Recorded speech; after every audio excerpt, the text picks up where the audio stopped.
Welcome to the PokerRoad Radio Show, hosted by Gavin Smith, Joe Seabach, and Bart Hansen. The PokerRoad Radio Show is the only poker radio show that Britney Spears listens to when she's visiting her kids. And we are here on Day 1C from the North American Poker Championship Falls View Casino Resort. Day 1B chip leader Mark Karam, $126,600. Fellow Canadian, right? Finished 6th in this event. What's the deal with this guy?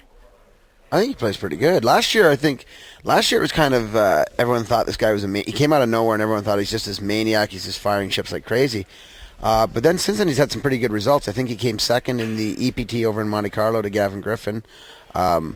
He's gotten some chips together, and I've played with him in a few events through the World Series and the World Poker Tour. And I think he's just he's a very aggressive player, but I think he's got a fair bit of talent. You having some experience with this guy? Yeah, too? I played with him one time, and I think he's a maniac that fires chips like crazy. And nice kid though. But he was pretty wild when I played with him. But remember, that doesn't mean bad, because most people can't handle that aggression. And a guy like that, what can happen is he gets out to the early lead. A lot of times early on, people have the mentality that, well, I'm not going to go bust it early. I love hearing people who say, you'll never see me going broke with one pair early on, top pairs. As soon as they say that, that's like a red flag, and, I'm going to take him off. And Mark doesn't even need the red flag. He's already out there going. And now you give a guy like that a chip lead. And, again, we talked about David Pham yesterday, same type of guy. Once they get the chip lead on you, and now they start pounding, now it is scary. And so, he's the type of guy who gets hold of chips. What's the deal with the old adage then, usually with the World Series main event, that you can't win the tournament the first day? And no guy that's ever been the chip leader after day one is amounted to anything. And Bart, that's apparently the way you play, the way you were talking about poker yesterday. And the fact is, it's wrong. And that whole mentality that people have, those adages are great for other players. You don't want to go by those things. If you can pick up chips and steal chips, if they're there to be taken, just take them. Gavin? Well, actually, that's one of the things that I've always been sort of preaching. Like everyone, I'm big on taking it even a step further. Where everyone always used to say, play super tight in the first two levels and wait for the antes to kick in before you start, getting more aggressive and trying to pick up more pots.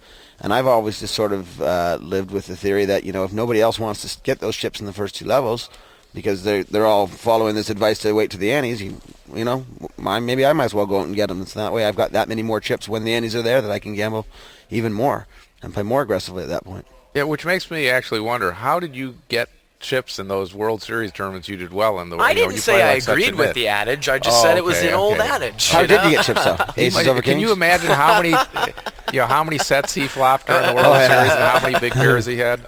Imagine that though, run as good as you ran during the World Series and, make a couple 100,000, get no bracelets. That sucks. As good as you run, you're supposed to get 3 bracelets. You had a second place finish, right? I did. And didn't get the bracelet? Right.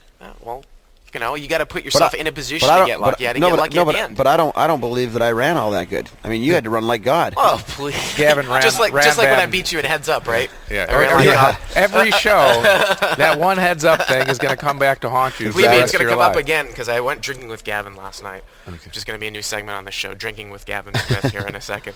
But anyways, you guys are going to come back. People that haven't played multi-day types of tournaments. Is there any difference in strategy coming back now off of? You've had 3 different day ones. Now you're coming back to day 2. Anything different going on at all? Coming back? I just think it's all about just getting down, assessing your table, figuring out your table quicker than the opponents do, and just for me, I'm going to go back and I'm basically going to be playing pretty snug and waiting on some sort of a hand to try to get myself back. Are you hoping some of the people at your table are going to hear the show before they play with you and actually think you've got something? Is that it?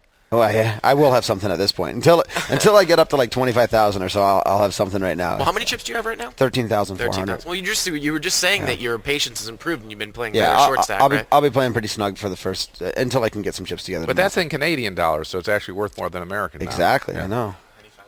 Yeah. Every Canadian that I meet brings that up. Oh, now that the Canadian dollar is worth more than American dollars. Although it was brilliant. I was coming over the border.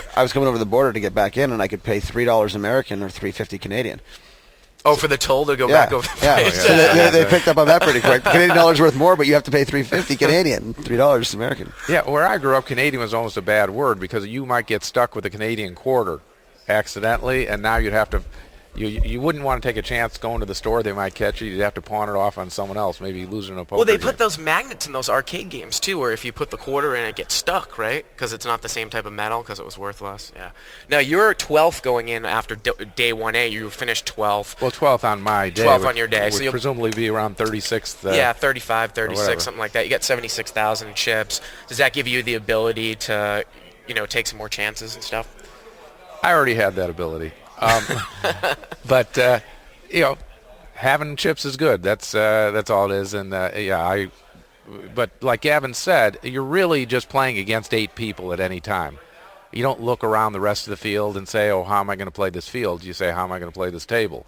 And I'm going to, as quickly as possible, assess who I can steal from and who isn't good to run over.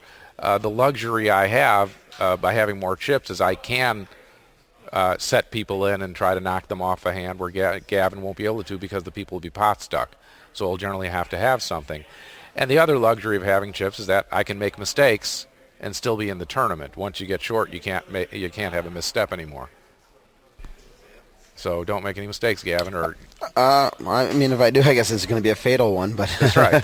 Yeah, Gavin's next mistake is going to be fatal. Every so often, though, you make a mistake and get lucky too. So know, I mean, it doesn't necessarily mean you're going to be out. But now, there's been so much discussion, Barry, about your audio blog. There's a long forum on 2+2, and that's something that we want to bring up. As we start off PokerRoad Radio, we really want feedback from the fans. We want to know how the fans like the new format of the show and about the website. So we really want to encourage you to email us at prradio@pokerroad.com, possibly even start some threads over on 2+2 or some of the other forums, Pocket Fives. We can say everything. We can say card player, bluff. Yeah. We're not competing against anyone. We're just trying to add to the poker, I don't know, literature is not the right word, but the poker culture and the form of entertainment. And this radio show is here because it was dropped by Card Player and then Poker Wire, but there seemed to be a need for it.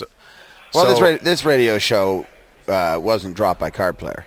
This radio show dropped Card Player. Well, whatever. I just always assumed that people got tired of Gavin and we had to go other places. But now we're totally free, uncensored, and we're consumer driven. And if we can't hear from the consumers, for instance, I'd even like to hear Am I Too Serious for them. We're talking more about poker, I noticed, than in the last 2 reincarnations of the show.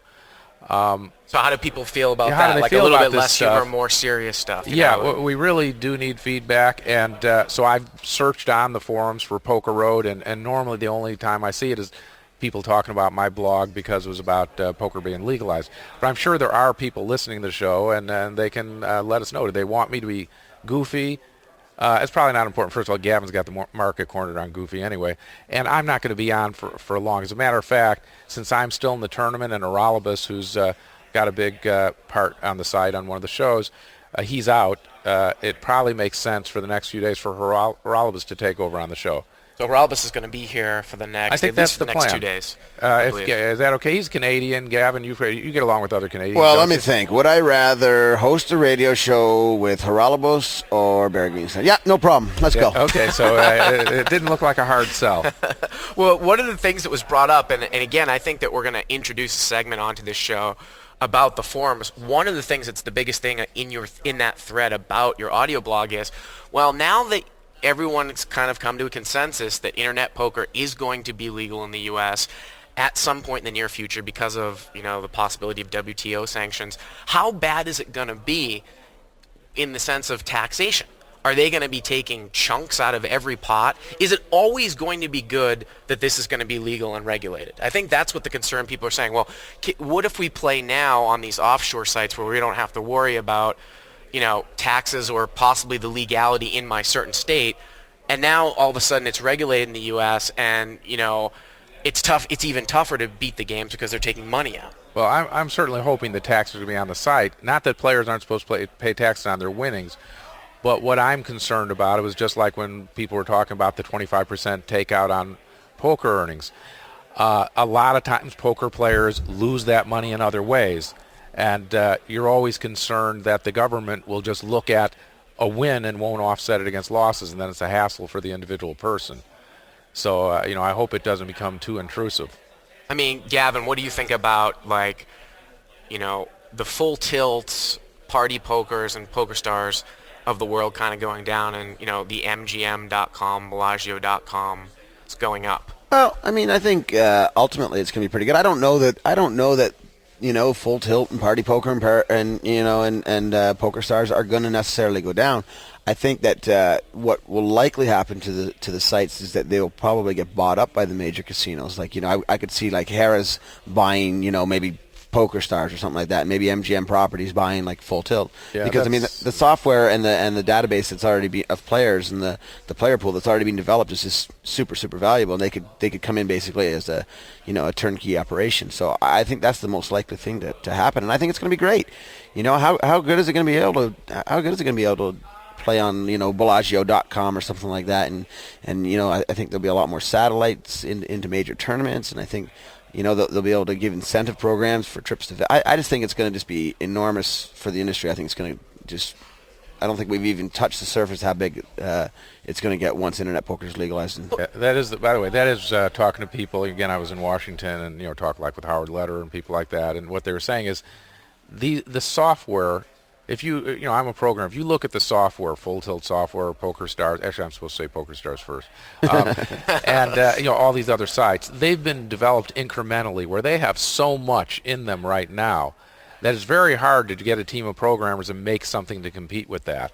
And the natural thing is, as Gavin said, just to buy out some other big player. If you're a World Series of Poker.com, going to have a poker site, or MGM, Bellagio.com, whatever it's going to be. Well, you're Canadian. One of the interesting things, as I understand it, you can correct me if I'm wrong, Canadians do not pay taxes on gambling winnings, right? Well, gambling winnings themselves are not taxable in Canada, unless gambling is your sole source of income. In which case, then you would. Like, if you're like an engineer and you go off and you win a poker tournament in Canada, then it's not taxable. But if you're a professional poker player and that's how you're making your living, then they are taxable. Well, it's just absolutely amazing to me that some, especially in Europe, the advantage that players have over U.S. players that claim their taxes properly. I mean, U.S. players, subject to 25 to 30% taxes or whatever it is, and everybody else isn't paying taxes on gambling. That's an advantage. So I don't understand advantages. Disadvantage. Did I say advantage? No. I'm sure you said it right, but I'm saying, what do you care that? I mean, obviously you'd rather not have to pay tax on them, but you live in the country. If that's how you make your money, I never feel bad about paying taxes, frankly, because my kids go to the schools. The police force is there for me. The roads are paved and all that. I've never wanted anyone else to pay for me and get a free roll that way. I'm willing to pay my share. I mean, would you continue playing poker, full time if the tax situation in Canada was different, where you had to pay taxes? I'm a resident of the United States. I file a U.S. tax return every year. I mean, it doesn't really affect you. It doesn't affect me at all, and I'm the same as Barry. I don't mind paying my share. I mean, I'd much rather have it be legal and pay my fair share than have to play in underground clubs and worry about safety and the law and what and all what you're doing. I mean, I know so many guys that play cash game poker that just they don't claim anywhere near what they're supposed to claim, because I think it's just an easy way to get by, and they're playing they're doing an occupation that's just pure cash. Yeah, I think maybe they'll have a different view of it when they have a family and their kids use all the resources. I think that's the thing. I probably didn't pay as high a percentage of taxes when I was single and didn't feel I used as much, but now it's so obvious to me. My kids go to public schools and things like that, so I want to, like I say, I want to pay my part. Well, we're going to take a quick little break here, and we are going to go through and introduce the Poker Road website when we get back here on Poker Road Radio.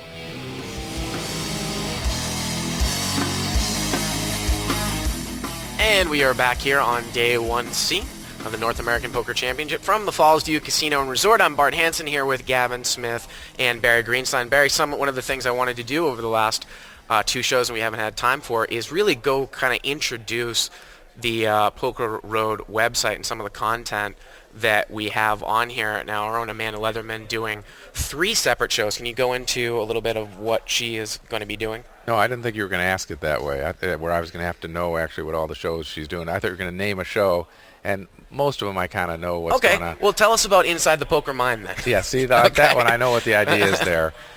Inside the Poker Mind was supposed to be modeled after, what's it called, Inside the Actor's Studio? Inside the Actor's Studio. Where you get to see another dimension of the actor. So now for poker players, we're going to ask them non-poker questions, or at least sometimes poker-related, how poker works into their life and how the rest of their life is. And if I'm not mistaken, our first guest is going to be Daniel Negrano. Here we are in Canada. And that's probably one of the reasons we haven't had him on the show. He's obviously behind Gavin Smith, the most noted Canadian player.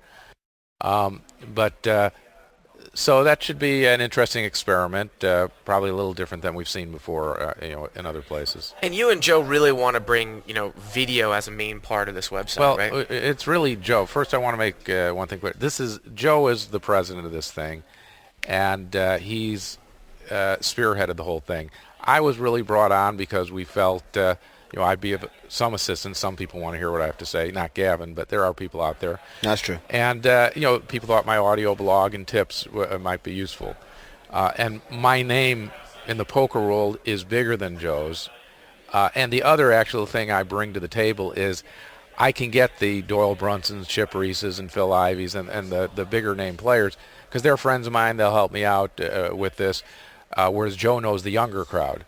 And so, with my help, we felt that we could cover poker probably better than him just doing it on his own. So that's why I'm there. So it's not what Joe and I want. He really, with the rest of the team, has designed what these things are going to be. So I forgot what your question was. And Destination Unknown, of course, another video presentation by Amanda Leatherman as well. Right, where she's going to go around and at the sites on the Poker Road, on the Poker Road, and show these things. And again, we want to get as much video as we can. This audio, this radio stuff is good. Our show, may not be as good as the others, frankly. The show with Horalbus and Scott that we'll get to, and the Two Jacks in the Hole, and some of the other features are great, but they're audio. And what we were hoping is we were saying, let's get the whole ball of wax. Let's get video. Let's get television-ready video. And we're friends with Maury Escandani. He does Poker After Dark. Maybe late night on NBC in the future we'll have some of our skits. So we wanted the show to be have a Saturday Night Live feel as far as the skits are concerned, or an ESPN feel, covering the sports world. Here we're covering the poker world. So we want to get as much video as we can. And Amanda is also writing Pokerazzi, which is kind of a gossip type, latest news, latest poker news. You can find that over on the website, as well as the guys. If you don't know if you've ever seen Life's a Bluff, the comic, those guys are going to be running comics called Living on the Poker Road. Oh, I thought it was. Oh, they changed the name. It was Life's a Bluff when I saw it, but it's going to be the same thing. But yeah, living on the Poker Road. Yeah. Okay. Yeah, and of course, everyone who's a fan of Scott Huff, he actually has 3 shows. Big Poker Sunday with Vulgaris, and they've done an episode of that already. Right, and I guess it's Saturday, so if my calculation's correct, they'll be doing another one tomorrow. Although Horalbus last time I checked, today was Sunday. Today's Sunday, isn't it? Oh, today's Sunday. See, my calculations were not correct. Well, was it being canceled this time because Horalbus is here and Scott isn't? What's the deal there? I don't even know. I'm not sure. I don't know. But Huff and Stapleton are also doing a show, Two Jacks in the Hole. So and that's kind of going to be kind of more of a humorous show, right? Not necessarily like they're just goofing around and having fun. And I think one of the things we've realized is they're good. Oh, they're damn good. And one of the things I think, I'm pretty critical, and when I used to listen to the circuit and PokerRoad Radio, I criticized Scott and Joe a lot of times. And a lot of times my criticisms probably were based on the fact that they're not as good in poker. So they would say things in a way that a poker player wouldn't say them. That's what you're bringing to PokerRoad Radio that they don't have. You phrase the poker questions right. You can respond to what the guests say in an intelligent, to your level anyway. As best you can. Yeah, intelligent poker way. But these guys are funny, and frankly, they're funnier than you are, and I am, and, thanks, Barry. And even Gavin is. They're funny guys, and it comes out. They're both hilarious. And it comes out when you hear them talk about what they'd rather talk about. And, of course, you're going to be doing your audio blog. Jeff Madsen, Kevin Saul, Seabach, Steve Sung, and Anna Roblowski are all going to be writing blogs on the website as well. Yeah, and we're hoping, one thing we have already seen, these guys are poker players, and poker players as a group are, often lazy and not as responsible when it comes to deadlines. We've left this site very free. The idea behind it is get creative people and just let them have a little piece and let them go. And the problem is, so far, everyone's put up one blog except for, I think Joe has 2 blogs Joe, out there. And so not having any deadlines and letting the people use their own judgment, basically, again, Joe directed this, told these people, when you play a tournament, when you do something interesting, write a blog. So I guess nobody has done anything interesting since their opening blog to write. Well, of course, we want to keep the show interactive as possible. You can email us at prradio@pokerroad.com. Question here from Renee in an email talking about... You didn't finish. You didn't get to BJ. BJ Nemeth. BJ Nemeth, I thought that we were going to hold off on that because we didn't know if that was going to go through. Well, anyway. BJ's got lots of content, and we're hoping he'll start putting some stuff up, too. What's been happening to BJ has been in Europe, and now he's back here. He works other things. Another thing with the group that we have here at Poker Road is if people want to do other things and have other jobs and other ways to make money, it's a startup. People don't get paid a lot, and until we get a lot of hits and get the big players to want to advertise on the site and pay us lots of money, then it's hard to it's hard to pay out too much money. So Renee asked us in an email, again, prradio@pokerroad.com, is there going to be Poker Road merchandise that we could buy off of the website eventually in the future? Well, we're going to have a few Barry Greenstein bobblehead dolls. To kick around. Again, that's not... whenever people ask me these questions, it's Joe's call. It's kind of funny. It's almost like now I work for Joe. So he's probably going to pay me back for all the beatings I gave him. But I imagine, this is typical of any of these kind of businesses. If the business does well, they have things like that. If people want Poker Road shirts and hats, they'll be there. If there's a demand for them, I'm sure we'll do it. I'm sure Joe will do it. And we'll do it. And again, you can leave us voicemails too at 877-836-ROAD, and we have a voicemail that came in last night. Question is for Bear. Wondering why you played Jack 9 offsuit under the gun. I have your hand history on PokerStars and a lot of those nightly $150 tournaments, and I got your book, and it doesn't say anywhere that you play Jack 9 under the gun. I thought maybe you could explain that. They're playing Jack 9 under the gun. I'm kind of imagining that I won with that Jack 9 and beat this guy or a friend. And Jack 9 under the gun. Sometimes it's shorthanded. Sometimes I get at a table that I just feel I can run over them. And I'm likely to loosen up my standards. I have a certain basic strategy of hands I play. And Jack 9 under the gun doesn't fit into my basic strategy. But when I start to see that people aren't re-raising me much and they're letting me dictate the action and post-flop they don't seem to play that well, now I start playing a lot of garbage. And I don't end up looking quite like Gavin Smith, who probably was thinking, Jack 9 under the gun, those are big cards. What's wrong with that? That Jack 9 under the gun is in my basic strategy. Yeah, it's in his basic strategy. It's not. It's one of the hands you limp with under the gun in a 10-handed game. Yeah. If I find people are letting me get away with things, I'm capable of doing anything. So it's not just a strictly mathematical game. In the basic strategy, it might be where you say that's too early a position, there's so many hands behind you.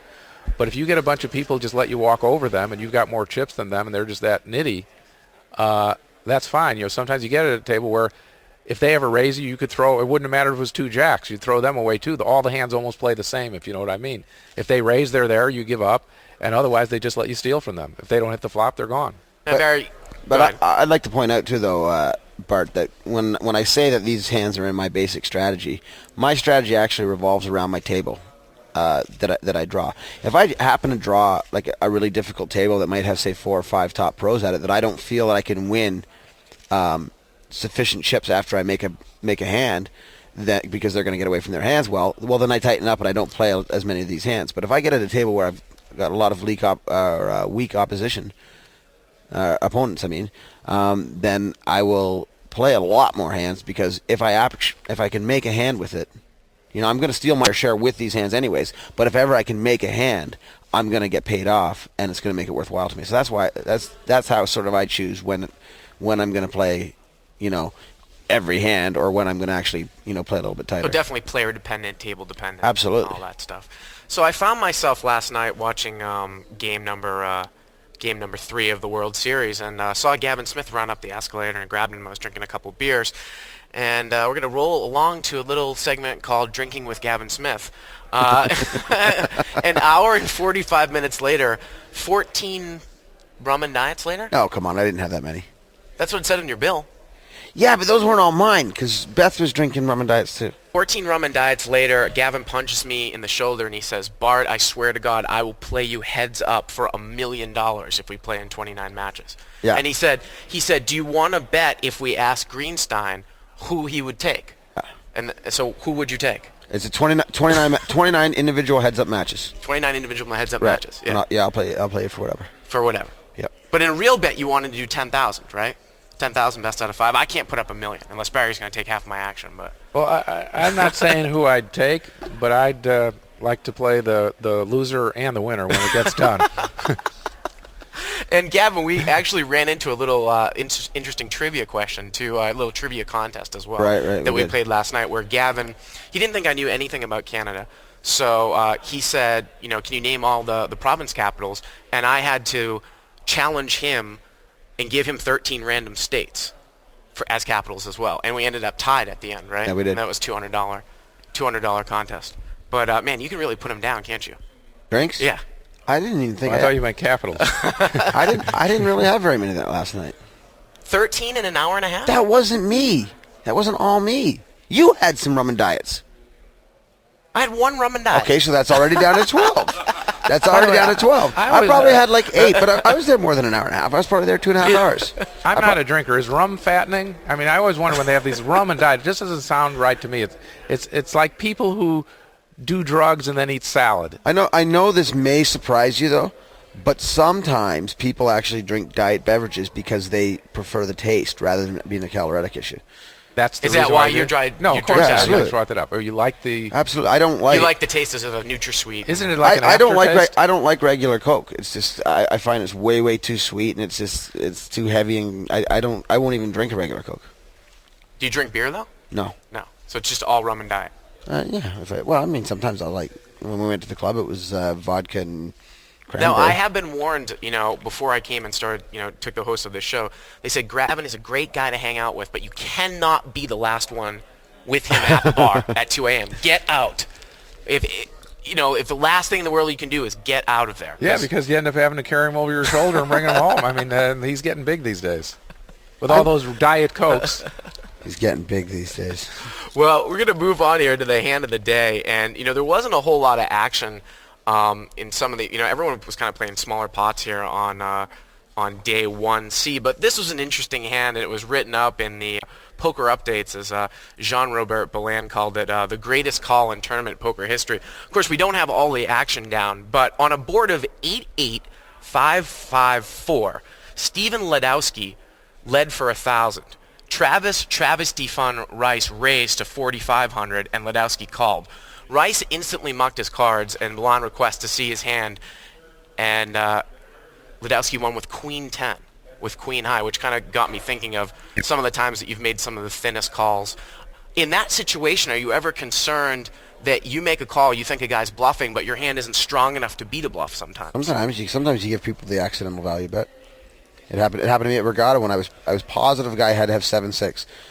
Just the way the hand played out, because there was a 5-8 on board, and the way the hand played out, I was positive his hand had to be 7-6, because I could tell for sure he didn't have a made hand. And I called him with 9 high, and he had king high, so it turned out to be a pretty bad play. But I mean, you're going to be wrong sometimes, but also so a lot of these times, if you're pretty confident you're right, for those few times you're wrong, you don't want to risk all the chips it's going to take to raise them as well. One of those luxuries of having more chips. There are situations where I know, as a matter of fact, I had it yesterday, I knew based on the bet the guy couldn't have been too strong or too committed, and I wanted to call, and I didn't have much of a hand, and then I said, well, I better raise, because there's an outside chance that, sometimes even though, he gave off all the live signs and the betting amounts that he was weak, what if he's just misjudging the strength of his hand? I had bottom pair which I thought was good. What if he somehow has second pair? So or your second or third pair, he's just afraid of top pair. So I raised instead. I made a big raise, and I probably had the best hand, but I was confident enough that he couldn't call a raise. I thought that was the safer way to play the hand. So you made a call with 9 high, specifically putting your opponent on 7-6, and he was bluffing with king high. So you just looked like a total douche. Well, I don't know. I mean, sometimes you do and sometimes you don't. I mean, my game is not really so much about doing the raises. I'm pretty confident in my reads, and I'm willing to to die the way I choose to live in these tournaments. And I'm willing to make big calls if I feel I'm right, and I think I'm right enough enough of the time that it's all right. Hey, where is the line when you say you need to raise as opposed to making a call when you know a guy is bluffing? It's not that there's a line in the way of hands, and a lot of times in tournaments things you do, as we said, are based on chips, but there are just times, and often it's on the flop, pre-flop, the flop, the turn. It could be at any point where someone has done something in a way that they're not committed to the hand. And as soon as they say that to me, I say, thank you, that pot is mine, and I find a way to take it. But one thing you have to remember, Bart, in poker, there are going to be times when you make mistakes. You can't avoid this, right? So when you're doing calls, when you're doing like big calls, with queen high or 9 high or bottom pair or whatever, you're going to be right. Probably, if you're a good player, you're probably going to be right more than you're wrong. Right, but there are going to be times that you're wrong and the person had a hand. The same thing is going to happen when you're raising in these situations too. You're going to be right a great percentage of the time, but then every so often, it's just going to be you had a bad read or a bad situation came up or whatever, or the person was willing to make a call that you didn't think he was, and you're going to lose that many more chips on those times that you raise as well. But you're going to be wrong both ways, at times. Well, I guess so. It's just one of those cases where it's again just read dependent, that type of thing.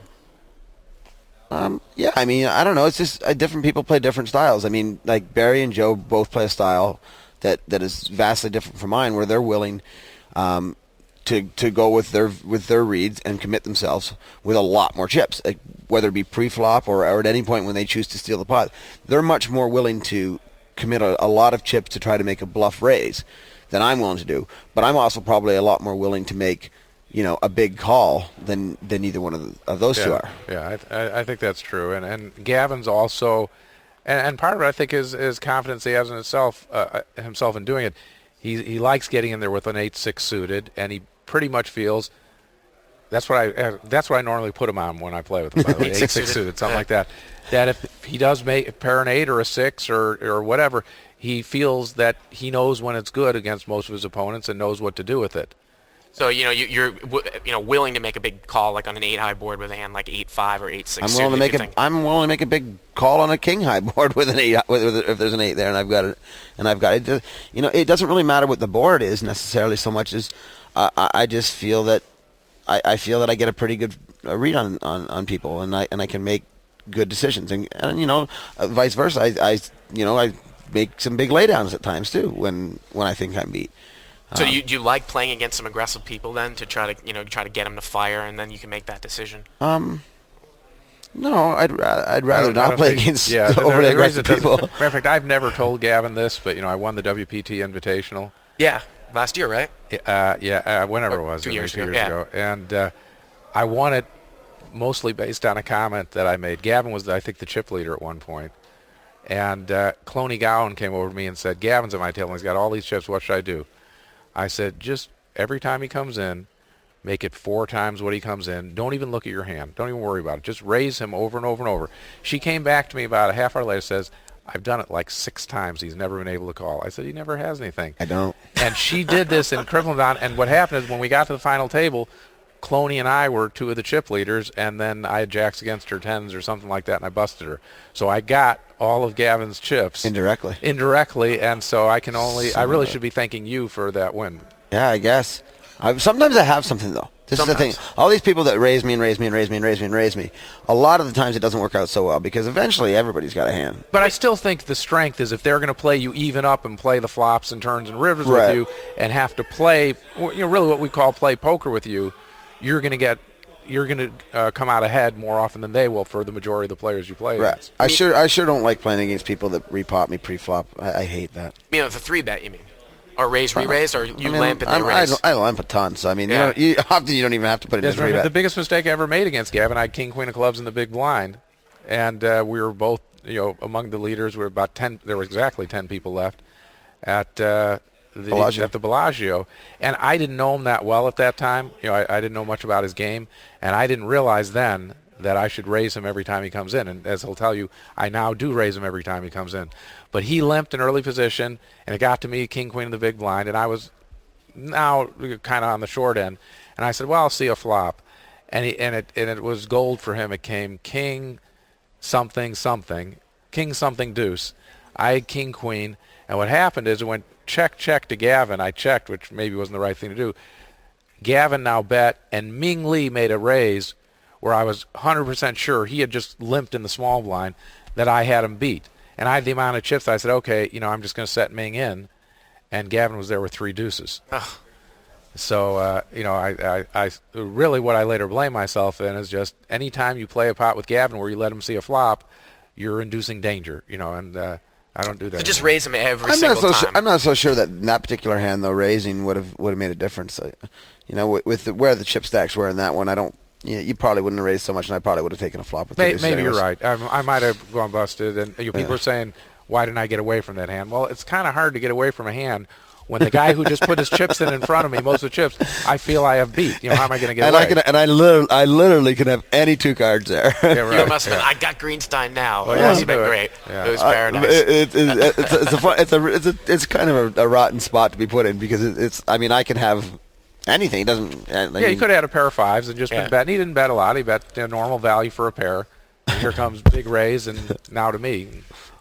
Well, with that being said, we're going to get a wild man here in the booth in a second. Greg FBT Mueller, when we get back here on PokerRoad Radio.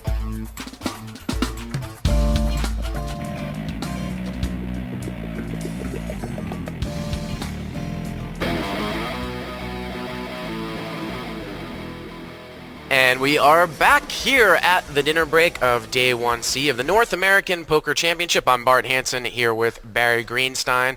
Special guest today, Greg FBT Mueller.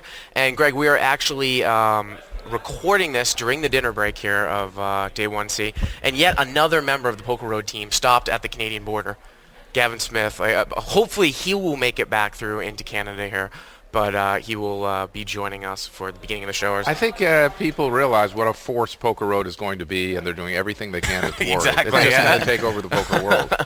So Gavin actually would probably already been on the show. Again, we're taping this at the end, but putting it at the end, taping it at the beginning. So Greg, we've played for a few hours here. How are you doing today? You just told me right before the show that you didn't really have a great table draw, but now you got moved, and you like your spot now. I don't really like it. I still got a tough table. David Williams just went bust. Daniel Negreanu's at the table. That made it tougher? No, but I'm just saying, David Chu's at the table, Daniel's at the table, some other decent players, but it's a little better than the last table. I was at the last table. I knew everybody and had respect for pretty much everybody at the table, so chips weren't really moving. I sat between 20 and 18 for the first 2 hours. How important is it for you to get a good table draw in a tournament of this size, which is the WPTs, somewhere between 400 and 600 versus maybe, a big tournament that might have obviously several thousand, like a World Series? Is it important to start off with a good table draw? I believe it's very important. I mean, especially for myself, I like to pound the bad players, and so if I have softer players at my table, it's easier to get paid off on hands, and it's easier to pick up a lot of smaller pots. So if you get stuck at a tough table, you're not going to get paid off if you do get run over with the deck, and if you're stealing or they usually have a good sense for it. So. And is your strategy based around sometimes about how when you think your table is going to break, which I think is sometimes paramount too, right? Like you can actually ask the tournament. A lot of people might not realize you can ask the tournament director when you're going to break, depending upon where your table is actually physically within the room, and if you like your table, if it's a table that you think you can accumulate a lot of chips at, does that change your strategy? I think maybe later on a little bit, but in the beginning the blinds are so small that I'm not going to go crazy to try and make big gambles or whatever. I'm playing pretty snug in the beginning. I just mean that if you're playing with a lot of weak players and you flop the nuts, sometimes they find it tough to get away from top pair or top 2 or something. So You're saying snug at the beginning. I think we played maybe twice together at tournaments. First time I played with you in the Reno tournament. And frankly, you hardly ever played a hand. I remember the one hand I played against you, I was big chip leader a lot of the way down there. No, I raised, you re-raised, and I was getting over 3-1. I had my, definite 2 undercards, whatever you were going to show me, and I felt I had to call. And you showed 2 kings, which was probably to be expected. I think you made 4 kings on the hand. That's right, yeah. But, I said, this guy just has no play to him at all. I knew he'd have a big pair. That's all he had. And then I saw at the World Series of Poker, you were like chip leader. You almost won the first event. And then, like, in the first, 5 or so events you played, you were chip leader 3 times. I'm saying, what the heck? How could this guy get all these chips? And then I played with you in one of the events, and you were a wild man. And I was saying to myself, really my question for you is, was I just wrong about how you play, and it was just you were short stacked at the Reno tournament, and you really, sometimes you just can't play when you don't have chips, or did you have an epiphany and realize you're going to have to ramp up your game a little bit? To be politically correct, I think you were erring on the side of caution the first time I played and erring on the side of recklessness the second time I played. I just think it has a lot to do with the chips I have, who's at my table. If I have, I believe in Reno, that situation, you were to my right, so you were acting in front of me, and I was fairly short stacked.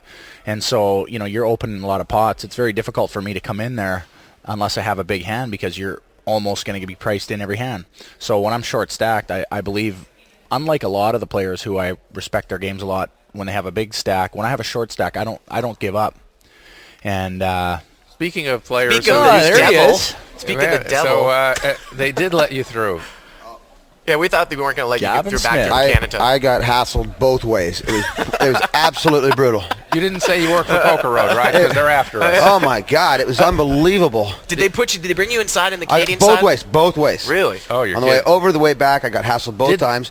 It was ridiculous. Did they say, do you know Joey Seebach? No, I didn't mention him. Yeah, but now, because I have my vehicle here, and they're concerned about how my vehicle got into the country, when I'm leaving to go back in 9 days' time, I have to stop in and clear everything up with my vehicle. What do you mean you have your you drove? Because I didn't have my visa with me. My P1 visa is here in the hotel. So he's like, when you come back, you got to show us your P1 visa because this and this and this, and yeah. Your vehicle from the U.S. you mean you have here? Right. And that all made it all strange to them. Like, right. Why would you have a vehicle here if you're out of Vegas? And then I'm like, well, I had my friend drive my car out for me, and then that was just totally incomprehensible to them as well. So I mean, it was just like, it was just a mess. Man, the world is just trying to hold us down. And the worst part was Kenna James, who went golfing with me, accidentally forgot to take his passport out and stayed over there with the guys. So now they're like, well, why do you have this guy's passport? Who's this guy? What's this? So they confiscated his passport, and now he has to go into the place when he comes back to get his passport back. Oh, man. It's just brutal. Anyway, this is the Greg Mueller segment, as you can tell. Yeah, but we did segue into you where Greg said he also realized that just giving up with short chips versus trying to wait for a good hand was a better strategy, which I guess you learned the last year also. When I'm low in chips, yeah. I mean, like you said, I was more on the reckless side. Sometimes, if I have a lot of chips, yeah. I mean, I'm gonna play, and if I feel that I can run players over, I'm gonna play more the other side. So the bottom line is, I was just wrong about who you were. It's just it was the situation. Yeah, nothing's changed since Reno. It's just more situational. I think for me, that's how I hope I can change it up enough. One of the unique things about this tournament, Greg, is that of course the gambling age in Canada here is 19. So we see some very, very young kids and internet wizards. This tournament, I believe, allows for online satellites, which you're not seeing third party in the U.S. These days that much. Have you noticed some guys that you don't recognize and look like they're about 15 years old? Yeah, but I kind of recognize them.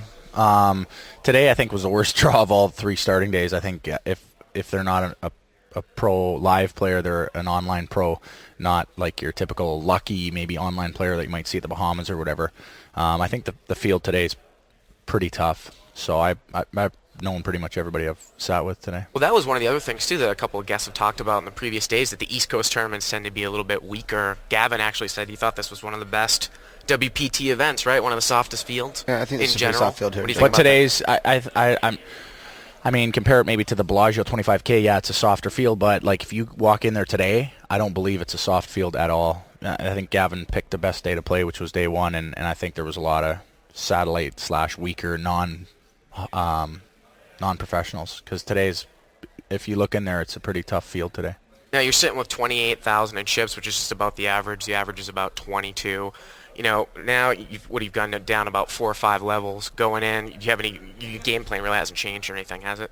No, not for myself. I mean, it just depends. If you start rolling, maybe you can. It depends on your image, who's at the table, what the chips are at. I mean, I don't really go in there with a game plan, especially if I don't know who I'm playing with. It's very difficult to just come in there and say you're going to do this.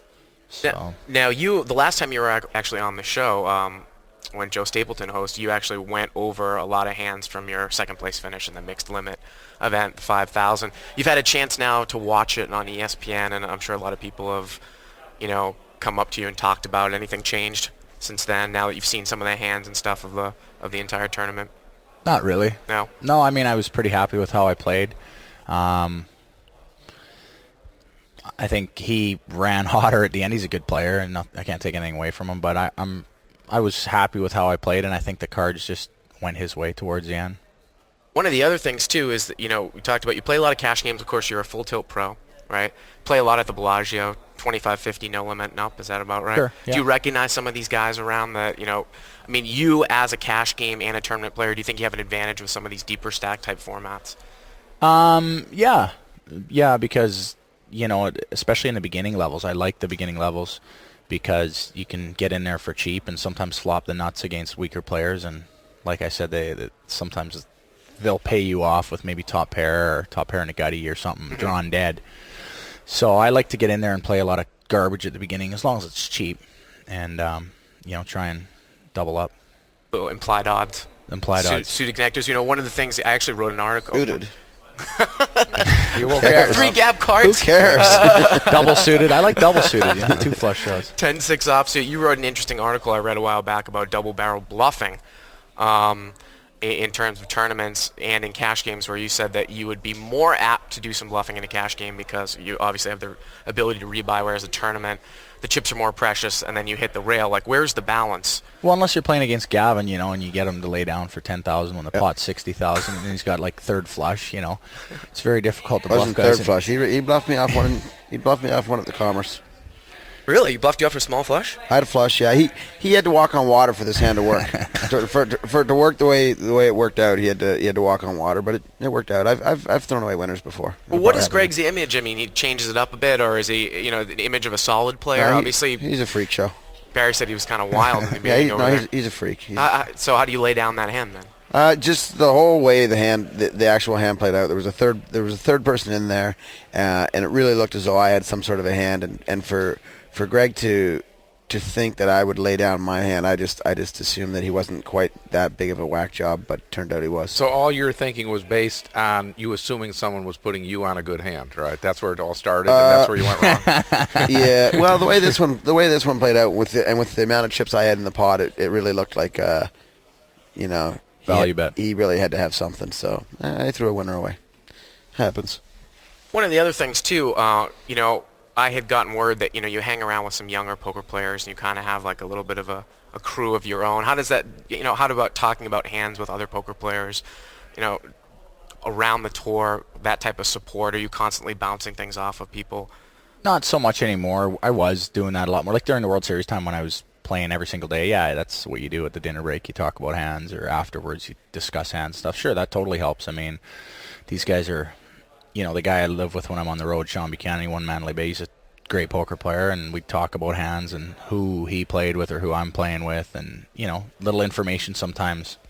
Like yesterday, we were in a cash game together, and I gave him the information about a guy that just came to our table. I told him he's a nut job, and so Sean ended up beating him out of like a $25,000 pot, which he probably would not have done had I not have given him the information. So that's interesting too, because I've been trying to get into the cash games here. I wanted to see kind of the side, and it's just almost absolutely impossible, especially when they're running these one-table satellites. I mean, the line 2, 3, 4 hours to get into a 10-20 or a 10-1/4. Are these games? I mean, how are these games around the tournament? You play in tournament poker and you play in cash game poker. Are the cash games? This is really the root of why I want to get around and play on the tour. Are the cash games around these tournaments much more juicy than, say, around just a regular cash game that's not around a WPT tournament?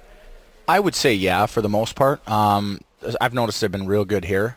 I won the first night and lost the second night, so they haven't been that great for me. But both nights at the 50-100, I thought they were pretty juicy. There was a lot of money at the table and a lot of gambling going on. So usually when the tournament trails are around, people with heavy hitters, so to say, come in with a lot of money, and people play bigger and bigger. Some people are stuck from the tournament and they're on tilt, and so a lot of times the cash games become more juicier, whereas if you're at the Bellagio and there's no tournament around, whether it's 10, 20, or 25, 50, you got the local grinders there, and it's just a boring, small pot poker.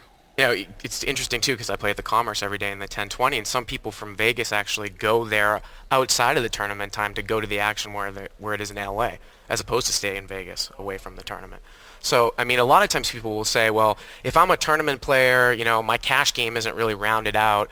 And then cash game players will say, well, I am not really that good at tournaments, but where's the easier transition? Is it good to be, better to be good at the fundamentals and cash game and then move to tournaments as opposed to vice versa? I believe it's more important to be a better cash game player, yeah. And that's why a lot of tournament players are broke. I mean, it's tougher, I think, to make the transition from cash to tournament than it is from tournament to cash. That's my opinion. I think all the good players that play real good tournaments and real good cash game players, I think were great cash game players first and made the transition. So is that part of the reason why these games are so juicy, because some of these tournament guys just lack some of the fundamentals in like a deeper stack format? I wouldn't. That could be it. I mean, in this particular case, there was just some local guys that have a lot of money that came out to play. I just think the tournaments bring more attention. Yeah. It's just there's more fewer people see a lot of poker going on and talk to other people. And you get even some people coming out of the pit saying, what the heck's going on here? Yeah. And they say, we're all playing poker. You see a guy like Barry Greenstein in the game. No, people like to play with Barry or Daniel Negreanu or Gavin. They see these guys in the game. They're like, oh, there's Daniel or there's Barry. Now they want to get in the game. They're very inexperienced. They're playing out in the pit. $20,000-$30,000 a hand. What's that to them in the game? Right. So now they come in here and just dust off, and Well, and too, being a very successful cash game player, the tournament side, you can get a big score. You finish second in the World Series, and that ups you ups your bankroll. But is the tournament circuit more of a grind? Obviously, it's not as consistent money if you're a winning cash game player, right? Well, myself, I profit too much in the cash game, so I play only. I hate when that happens. No, I don't mean like that, but I play only World Series events or WPT events. I don't play any other. Like the 10,000s. Yeah, 10,000s. Yeah. I don't play any other tournaments unless it happens to be like an invite special thing, or if it's like in my backyard at the River Rock. So I play basically 8 WPTs a year. Wait. We have you on here because you're a Canadian player. Now you're saying your backyard's the River Rock? Which is in Vancouver. Oh, Vancouver. See, I was thinking. Good job, though, Bear. How'd I go? I've never been there. See, I was thinking. Oh, I was confusing with Red Rock. No, yeah. Vegas. That's what I was thinking. River Rock. Okay, well, first River of all, Rock's in Vancouver. I mean, the guy's German, isn't he? Mueller. I mean, I'm both. I'm looking at you, and it's like I think it's a fake Canadian accent just to get on the show. He wanted to get on PokerRoad in the early going. Yeah, that was it. He really wanted to be a part of the old Seek Reinstein, whatever the heck productions. But okay, I mean, you weren't born in Canada, right? I was born overseas, but I came over when I was 1 year old, so I consider myself Canadian. Yeah, that is pretty I consider you Canadian too, You Greg. probably didn't accomplish much that first year before you came here, so okay. The accent from being overseas probably didn't stick to it. No. So you play in few tournaments. You play in the big play tournaments. like in the eight Right. major tournaments. I don't really go to the East Coast much except for Toronto. I don't usually do the Foxwoods or Bargattas. So I play the West Coast usually about 8 WPTs a year, and then I play the World Series for the majority of the events. So. Now, are you playing in most of those high exclusive tournaments because you think there's monetary value, or is it more for exposure, or a combination of both? It's a bunch of reasons. I mean, I enjoy the competition of the big events. It's fun to, it's more of it's different than your everyday grind. Playing in a tournament, it's like a game a little more than just, than grinding away. And the home run mentality, sure, if you crack a third place and get 600,000, I mean, you got to grind a long time in the cash games to make that. So There's just a bunch of different reasons for me doing that. But I don't go on the road and play the prelims 1,000, 2,000s, 1,500s. I don't play any of those. So sometimes it's difficult. You're not really in tournament mode. And I mean, that's the issue. A lot of people, asked me when I used to do the live bike. They said, if a guy plays in those type of events, not even the 10,000, but the 1,000, this is to all three of you, is it something that's beatable with the VIG and with travel expenses, without being backed and without being endorsed? Smaller tournaments. I mean, it might be. I'm sure it is, but it's not. It's not that profitable that I would give up all the cash games to sit there for 13 hours, barely cash. Yeah, it's the same problem you often have even playing in a bigger game versus a smaller game. Sometimes there's a better way to make money in the smaller game because your edge is bigger. So, if there are good cash games around, that's a better way to make money. But if there's extrinsic value in winning tournaments and being on the leaderboards and those kind of things, let's say you already did well in a few tournaments, now you might play those. And the other reason that I haven't done it in the last couple of years, but when I first played tournaments a couple of years ago, I went a few days early just to be more rested, but also maybe to learn the local players, how they played, because I felt it gave me an edge when I play with them in the $10,000 event. Well, before we're going to let Greg go, do you guys have any more questions for him? No? Power of editing. I want to get that in. Okay. Well, we already addressed the thing. I first used to know him as Pajama Man because he's got these real comfortable pajamas that he always wore. And again, with the name Mueller, someone told me, hey, this guy from Germany, he wears his pajamas down in the card room all the time. And I called him Hockey Puck for the first 4 years I knew him. Well, that's true story. So you actually did play some hockey. Well, you're from Canada. I guess everyone but Gavin Smith probably played hockey. I played hockey for 30 years. Yeah. You were the goalie, I imagine. No, I was left winger. He played pro. I used to play in Europe, for 9 years for a living. Really? That's actually the reason I just took off 3 months from the circuit. I was getting too big, so I stayed home and took some time off to lose a little bit of weight. Oh, put on like 30, 40 pounds, something like that. When I played, when I retired, I was 205, and leaving the World Series this year, I was 266 pounds. So over like the course of 6 years, I put on like 60, and I said, no. What position did you play hockey? Defense. Okay. You got to be faster in that spot than like a forward.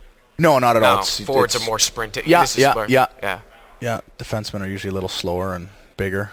Good checking. I don't know much of hockey in American. Bruins, are awful, but we're living in the golden year of Boston sports, except for the Bruins.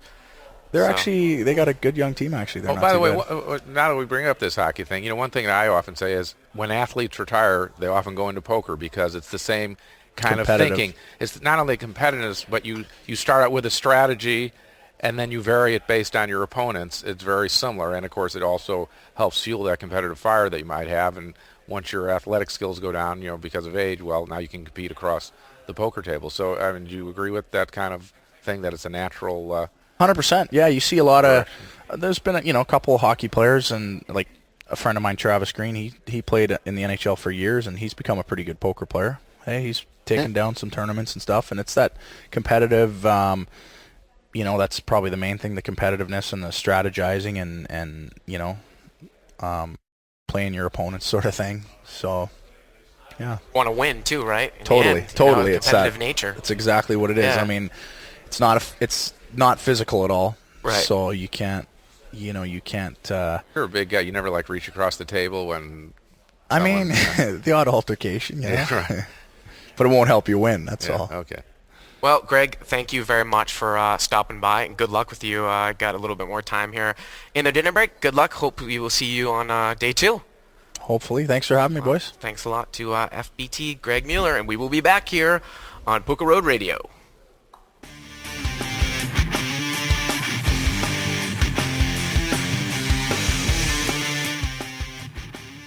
And we are back here on day 1. See you wrapping things up in the North American Poker Championship from Fallsview Casino Resort. Gavin, great little interview we just did with Greg. But tell us more about this whole Canada thing. I mean, you went down to golf with Ken and James. Went to golf with Ken and James. On the way over, they asked me, I have a P1 visa, which is an entertainment visa, which allows me to live in the United States. I forgot my paperwork because I'm going to play golf. I didn't even think about it. I just my paperwork in my computer bag up in my room. And so they asked me about, where I live. I tell them I live in Las Vegas, and then they asked me about my visa situation. And next, they pull me over. So Ken and I end up blowing an hour and 3/4 to get over to golf.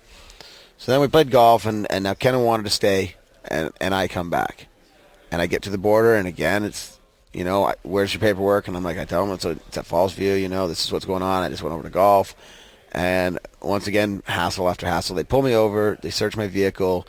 Now they find Ken had forgotten his passport in my car. So now they find his passport, and they're like, well, why do you have this guy's passport? You know, what's going on? And they searched your car? Yeah, and so they took me inside. They spent... Look at him. He's a shady character. I probably... Why should I be surprised? I probably waited for another half hour to 45 minutes while the guy was like searching things on the computer, and he says, our concern's your car. I guess, you know, because I guess if a customs agent thinks that it's silly to have your car, you know, across the country, then you shouldn't do it or something like that. I don't know, because it was just a big headache. I've spent about 2.5 hours in customs today. So what is Kennan going to do? He can't. He's coming back here, right? Well, they took his passport, and he said the guy told me that when Kennan gets to the border, he's to tell them that his passport was left in a vehicle that got searched, and it's in there, and he has to go into the customs agent and get it back. But I'm sure it'll take him well over an hour as well.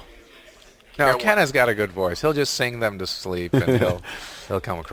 When did it become so hard to manipulate these borders? Honestly, I over my life have driven over the border, you know, hundreds and hundreds of times, and I'm not positive, but I think this might be the first 2 times I've been pulled over. I think it's ever since the Canadian dollar got worth more than the American dollar. They were happy to have Americans here. And they were always saying, come to America, come to Toronto and film things because it's cheaper here. We want everyone here. And now it's reversed, and now everyone's going back to America. I actually talked to a guy from Toronto at the bar last night that said that they went down and bought some stuff in Buffalo. And when they came back up, they were pulled over by the Canadian police because they had and taxed on some of the stuff that they had bought. And I was scratching my head. I'm like, what? Well, no, because you have limits that you're allowed to take back and forth. And you guys have that GST thing, right, which is like a federal tax. But one thing that kind of surprises me is that, you know, we go all over the world and you know, particularly all over the United States to play poker tournaments. And everywhere we go, you know, there are people who recognize you and are fans of you or whatever. And you know, and as I get further into this career, I get more and more well known. I've never had a customs agent recognize me. I don't think custom agents watch poker. Well, I heard a story about Negreanu getting stopped coming back in through Miami from the Bahamas a couple years back, where they pulled him off the plane because he had some ungodly amount of cash on him, like hundreds of thousands of dollars. And he was lucky because one of the customs agents recognized him, so they didn't have to go through the whole process. That was before he went golfing, right? Yeah, something like that. Right before we wrap things up, Barry, you got another joke. Oh, right? That wasn't it? Well, wait. Yeah, you know, no, I wanted to add to the custom thing. You know, I've noticed several people got stopped even last year. Jawanda, they have this trick question, at least I think, that they ask. They did when Alex and I were leaving last year. They see someone who's obviously not of American descent, you know, or I don't know what that means actually, but you know, in Alex's case, she's Vietnamese, and they ask the trick question, "What's your nationality?" When you were born in another country and then you come to America, what's your nationality? Actually, the way the whole thing started is we're going across, and the lady looks at us and says, you know, what's your nationality? And I said, well, you know, we're American. And then she says, I didn't ask you. I was asking her because like maybe I kidnapped Alex. Alex looks pretty young. People always think I'm robbing the cradle. But anyway, I know how old Alex is, and you are robbing the cradle. But anyway, so first that happened. Now they say, Alex, so what's your nationality? And she, you know, again, doesn't know whether she's answered Vietnamese or American. She says, well, you know, it's USA passport. And the lady says, I didn't ask about what your passports are. And so it's almost like, you know, some of them are ready to start an argument. I think they have a quota of arguments they have to It takes a special type start. of person with that type of power trip attitude, I think, to be a customs officer. I think most I think most custom officers are kind of a little bit angry at the world because they wanted to be police officers but didn't make the standards. Well, they're the same as like Brinks guards. You know, they're all pissed off at the planet too. It's just unbelievable how rude, you know, and just condescending some of those guys Maybe we've just be. had some bad luck. I actually don't want to. Every single one. Well, you know, I'm in other, you know, overall I haven't had bad luck with customs agents. Although I have been stopped sometimes for having too much cash. I always try to report it, but you know, sometimes I didn't lose as much as I thought I had, and I thought I got under the 10,000 or whatever. But, anyway, so now... Go on to your joke. This is actually going to be... I want to thank you for guest hosting here for the last 3 days, because one H. Vulgaris is going to be in here tomorrow with Gavin and I, and he's going to round out the fellows. Well, I don't know if he'll finish the whole thing out, because he may want to go home because he's out of the tournament. We'll see. Probably for at least 2 days. At least 2 days, and I guess... they speak French here. If we were, at least more towards Montreal, this would be the joke du jour, right? But joke du jour, okay. Over here, I haven't heard many people speaking French. Anyway, I'm pretty sure that in French, though, joke is not said joke. Yeah, you got a point there. Well, I'll leave it to you to find out what it is for the future. But anyway, these guys work in a grocery store and got off early to go to the horse races and brought a few $100 with them. And about the third race in, one of the guys says, "Hey, look at this. Look at this horse, cornflakes. I had to stock a whole shell's worth of cornflakes right before we left. It's almost like it's a sign. Why don't we put 100 each on cornflakes?" And the other guys say, "Yeah, that's a good idea. Maybe it was an omen." So they go to the window, and while they're in line, some guy whispers and says, "Hey, who you guys betting?" And then they say, "Cornflakes."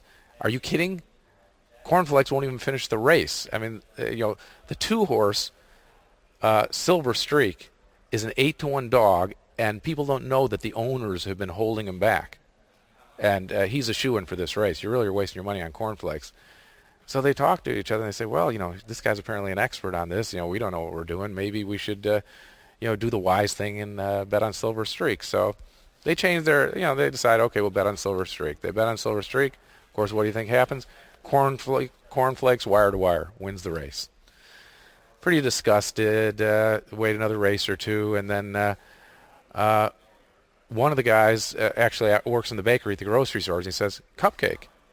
I had to make a couple dozen cupcakes right before we left. Maybe that's a sign, just like with your cornflakes thing." And they said, "Yeah, that's a good idea." They go in line, and there's the same guy standing over there, tipster at the racetrack, saying, "I really feel bad about that. It happened. Who you guys have in this race?" And they said, "Cupcake." It just seemed like a nice name. We liked it. Cupcake. I know I screwed up the last time. Silver Streak broke down, but Thunderbolt is the class of the field here. They've dropped him down to the class of field. As a matter of fact, on the illegal books, all the money's going on Thunderbolt. You've really got to bet Thunderbolt. So he says, "I just want to make it up to you. Okay, I feel really terrible about what happened." And so they, of course, bet Thunderbolt, and what happens? Cupcake, wire to wire. They're disgusted. Gets to the last race, only got a few hundred left among them, and now the guy who works at the butcher shop in the grocery store says, "This time we got to go. It's pork chop." Go to the window. Same guy says, I really feel terrible. I know you guys probably don't trust me, and you can bet on pork chop. But, they told him they're taking pork chop. But this race is fixed. Johnny's girl, you see that horse? I know Johnny. He's actually, not only is his horse drugged up to win, they've done things to the other horses. This is a total fix. You have no shot.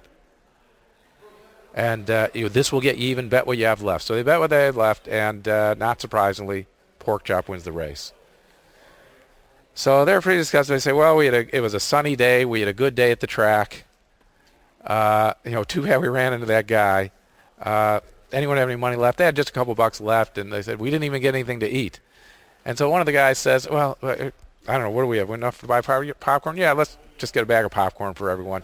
I'll get the car. I'll meet you at the car, or you'll meet us out in front with the popcorn." Anyway, they meet each other, and here's the guy, and he's got peanuts. And they say, "What are you doing with peanuts?" He says, "I met the same guy at the concession window." Wasn't that funny? I lost it. I'll be honest with you. I lost in the middle. I got to be honest with you. That is both the longest and the worst joke I've ever heard. Okay, well. Where did he get that from? Okay, you don't get the punchline? Oh, we get it. It's just not funny. Okay, well. Barry, thanks a lot again for helping us host here, and we will be back. Gavin Smith, myself, and Harablos Vulgaris tomorrow.